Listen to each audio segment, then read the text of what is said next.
نحمده ونصلي على رسوله الكريم أما بعد فأعوذ بالله من الشيطان الرجيم بسم الله الرحمن الرحيم وما أرسلناك إلا رحمة للعالمين صدق الله العظيم কামার আলগি নুরানি হাফিজিয়া মাদ্রাসার কর্তৃক আয়োজিত আজকের এই ওয়াজুয়ার মাহফিলের সম্মানিত সভাপতি ও অতিথিবৃন্দ, এই মাদ্রাসা থেকে যে বিষয়টি আমাকে দেওয়া হয়েছে সেই বিষয়টি হলো মিলাদুন নবী রাসূলুল্লাহ সাল্লাল্লাহু আলাইহি ওয়াসাল্লাম। এই বিষয়টি নিয়ে আপনাদের সামনে কিছু আলোচনা করব ইনশাআল্লাহ।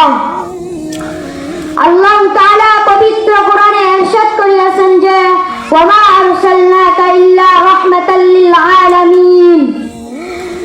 আল্লাহ তাআলা বলেন, হে নবী, আপনাকে আমি রহমত স্বরূপ প্রেরণ করিয়াছি। শুধু তাই না, সমস্ত মাখলুকাতের জন্য তিনি রহমত স্বরূপ এসেছেন।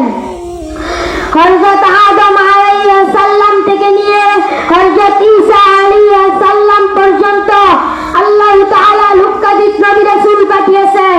হযরত ঈসা আলাইহিস সালাম থেকে নিয়ে 570 সাল পর্যন্ত যখন কোনো দাওয়াত আসে নাই, তখন তাদের যুগে নেমে এসেছিল অন্ধকারের ছায়া।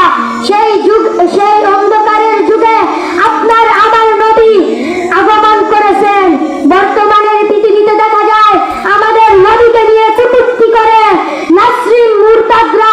তারা জানে না মুসলমানরা হচ্ছে সিংহের জাতি।